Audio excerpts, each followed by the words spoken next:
هلو meine Freunde.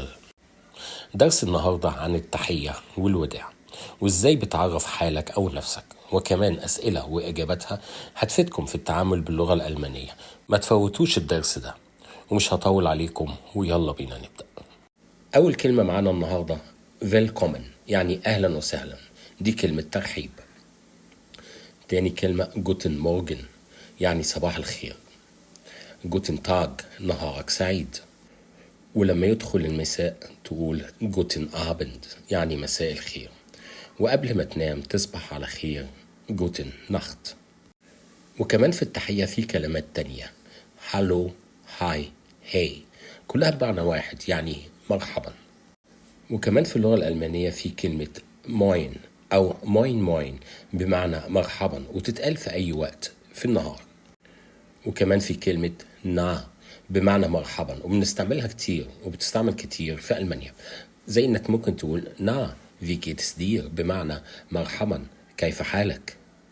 خلصنا كلمات الترحيب، ندخل دلوقتي على الكلمات اللي احنا بنستعملها في الوداع. أول حاجة auf Wiedersehen، يعني إلى اللقاء، وممكن نقول تشوس برضو إلى اللقاء. وفي كمان من الكلمات الدارجة bis dann، برضو في اللقاء، إلى اللقاء، ممكن تتقال في أي وقت وملهاش وقت معين. وعندنا كمان bis gleich، تتقال لما تقولها لواحد هتشوفه في خلال فترة الساعة، مش أكتر من كده. وكمان عندنا bis später بمعنى أراك لاحقا، تتقال للشخص لما تشوفه في خلال اليوم، مش أكتر من كده. وفي bis morgen، أراك غدا. وفي bis nächstes Mal، يعني أشوفك المرة الجاية. ودانكي تقولها طبعا في الشكر. وبيته لما انت تعمل لحد خدمة تقول له بيته، يقول لك دانكي ترد عليه تقول له بيته. وطبعا gern geschehen، يعني بكل سرور. لو انت بتتعرف على واحد بس هيبقى فيه ود بينك وبينه، تقول له ايه؟ freut mich dich kennenzulernen، تشرفت بمعرفتك. ولو عايز تقول له بصيغة محترمة، تتعرف على واحد بصيغة محترمة، تقول ايه؟ Es freut mich Sie kennenzulernen. ده لما بتتعرف على واحد زي ما قلت أول مرة تقابله، ولازم بيبقى فيه نوع من أنواع الاحترام بينكم. وزي ما وضحت لكم قبل كده، اللغة الألمانية فيها طريقتين للكلام. صيغة لخبة أمك. في اللغة الألمانية في طريقتين للكلام، الصيغة الرسمية والصيغة الغير رسمية، زي المثال بتاع التعارف اللي فات. دلوقتي أديكم شوية جمل مفيدة ليكم في المحادثات توضح لكم الفرق بين الطريقة الرسمية للكلام والطريقة الغير رسمية للكلام. يلا بينا ناخد أول حاجة. لما تسأل واحد عن اسمه تقول له ازاي السؤال Wie ist Ihr Name؟ ما اسم حضرتك؟ دي طريقة رسمية للسؤال. وفي طريقة تانية Wie ist dein Name؟ اسمك ايه؟ دي طريقة غير رسمية للسؤال عن الاسم. وفي طريقتين للإجابة عن السؤال ده، Mein Name ist أو Ich bin. وفي سؤال لما بتسأل واحد عن انت جاي منين أو انت منين، الصيغة الرسمية بتاعتها Woher kommen Sie؟ من أين حضرتك؟ وفي الطريقة الغير رسمية Woher kommst du؟ من أين أنت؟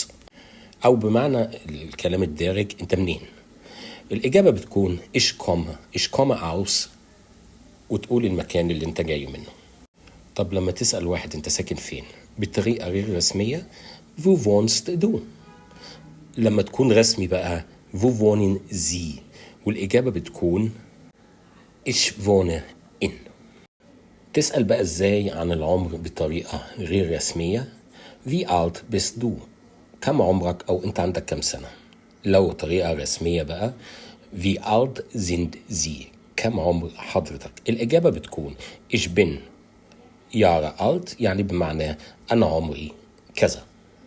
ولما تستفسر عن مهنة شخص تسأله إزاي Was bist du von Beruf؟ يعني دي طريقة ودية. لو طريقة بقى رسمي تسأل واحد سؤال رسمي Was sind Sie von Beruf؟ ما هو عمل حضرتك؟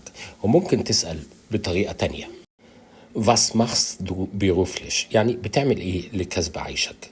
والسؤال بقى باحترام Was machen Sie beruflich؟